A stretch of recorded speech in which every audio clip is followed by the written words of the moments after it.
The wildflowers are blooming here in Athens. I think spring is starting and it's beautiful. I just wanted to give a shout out to my friend Bonnie who tunes into all the episodes. I really appreciate the support of everyone who's watching. If you ever want to hear some really good music, check out her band Sequoia. For some reason, I resisted a long time reading Gone Girl. It was published in 2012, so over 10 years. But I kept hearing it referenced. I also noticed the author was my age, about. Anyway, so that was another reason. Then finally, I also heard it mentioned in a course I took called Wired for Story. And here I'd like to give a shout out to my friend Lynn Post, who's an editor for Postscripts. She shared this class with me. So I just figured, okay, I'm going to read it. I know it's a New York Times bestselling phenomenon and it became a movie. So I'm not usually a thriller person, but I did really enjoy this thriller. And the narrative goes between the husband and wife. So Nick Dunn and his wife, Amy Dunn. She disappears on their 5th wedding anniversary. The rest of the book leaves you wondering who did it or who done it. Is that an intentional last name that the author chose? Possibly. Gillian Flynn grew up in Kansas City, Missouri.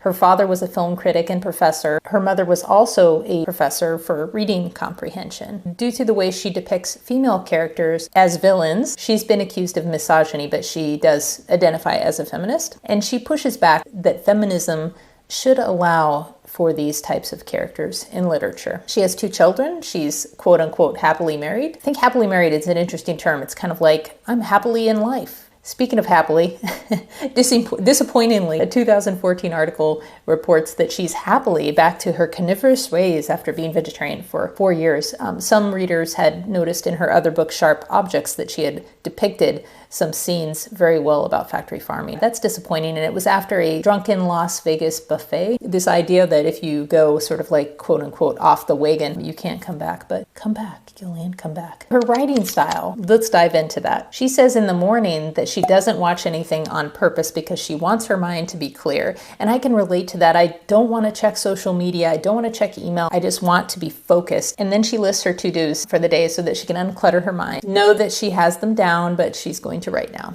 She also believes in what she calls pottering about. So she'll sit down to write, but then she also gets up to play video games, get something to eat, listen to music. A lot of us, we do get our ideas like in the sort of proverbial shower.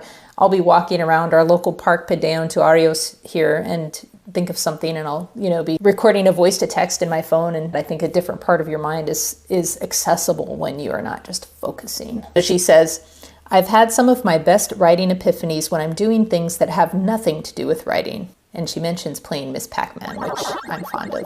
She also talks about something that's interesting that I don't practice, which is a 30-minute unwinding routine around 5 p.m. Since she's in such a dark place with a lot of her books and character, she feels like she needs to have sort of a cleanser before she goes back up to her kids and husband. I relate to it in the sense, though, not of as writing, but as if I watch something particularly dark and then I need to watch an episode of Little House on the Prairie or Golden Girls. Either of those clear it right up. How does she write? Does she plan or does she pants? She says she lets it flow. She is a total pantser and she cannot stick to an outline. She says, I start writing because of certain characters or themes or events I want to explore, but I'm often not sure what form that will take. And this part is kind of encouraging, this next part. I probably write 2 novels for every one I end up with. Lots of deleted scenes as I try to figure out what it is I'm really interested in, what it is I'm actually writing. I love that because having written an entire draft with like 180,000 words, now completely rewriting it, I can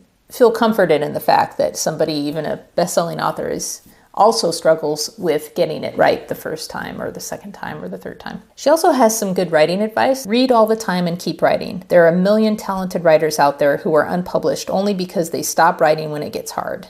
Don't do that. Keep writing. I agree with that because I think reading is important. You're learning the craft, or you start to look at the books you're reading more as a writer instead of just a reader. Like, oh, this worked. Why did this work? Why do I like this character? Why am I wanting to keep reading this book? She says that Gone Girl was actually inspired by another book she read in childhood, not just once, but every year. And this book, it's by the late author Ellen Askin, and it's called The Westing Game. She was intrigued by the female protagonist in this novel, who was not pretty, not popular, but also not shy and not timid. Through these several readings every year, she would deconstruct the plot. So you can kind of see how that was a good lesson and foundation for writing something like Gone Girl. Of the book, she says what impressed her the most was how she said she didn't know the outcome until she wrote the final pages. In a sense, reader and writer are figuring things out together. Gillian Flynn did struggle writing Gone Girl. She would often take breaks and dance to Eminem's Lose Yourself. Again, the intersection between writing and other forms of art is so important. Also, she had just had her son at the time she was writing this book, so there were some distractions, of course. She said she had to junk a lot of it because it just wasn't good. It took her 3 years to write the book, which to me seems kind of like a short time compared to some of these other books we've been talking about. So I think that this book would pair well with this. Cut to the bacon. You see this? It appears to be a German product. I think it's like 3-something euros, this veganer bacon. So here it is, frying it up. The best vegan bacon is done, in my experience, by May Wah and Next Bacon. It actually even looks like bacon. Recommended if you're here in Greece and you don't have access to May Wah. So the bacon itself, though, it looks like crap. I just think they need to work on the design or the presentation. Maybe not. But it tastes absolutely amazing. It's chewy, it's smoky, it's really good. First, I just want to say I love the book. I found myself not wanting to put it down, wanting to pick it back up. I read it within about a week. I enjoyed the suspense. I enjoyed the surprises. In terms of writing what you know, Gone Girl starts in New York City and then goes back and returns for most of the novel to Missouri, where the author is from. I think the book is also playful. I love the mysteries in it and the riddles. You find yourself wondering throughout the book who it might be, thinking of the possibilities. It also has this vibe I love, which is this creepy vibe of, say Rosemary's Baby or Stepford Wives, Get Out, those kind of like that everything isn't quite as it seems. The facade of normalcy and what's underneath that when you peel those layers up. A commentary on our society, on culture, on what it means to be a woman, what it means to be married, and this escape that this woman makes. I did find myself annoyed at some of the depictions of the women. The character, one of the protagonists, Amy, the one who's the Gone Girl, she has been described by some as having an antisocial personality disorder, and I can see that psychopath has also been used. I've known people kind of like this, and so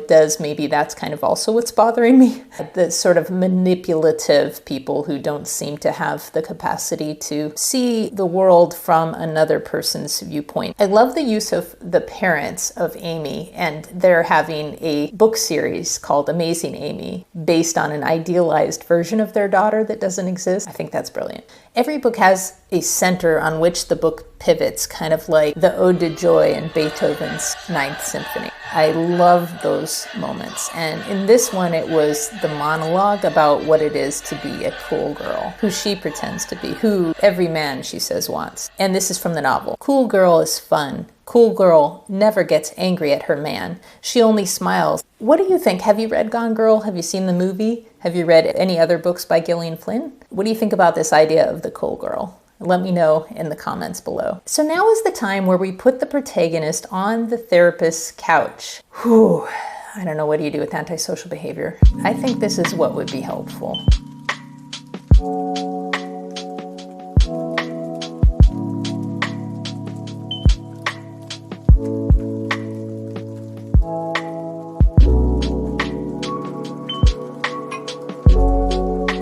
My book is continuing.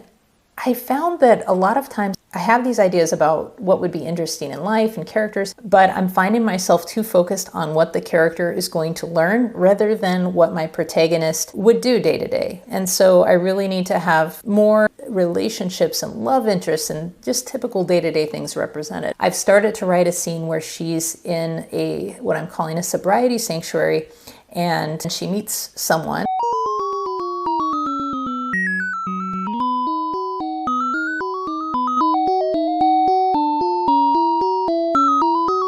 I find that's helpful in sort of humanizing the character, and this might seemed sort of obvious. But I really needed to back up, look at her life more, and this will also help me make this character a little bit more real. All right, thank you so much for tuning in. I look forward to seeing you next week.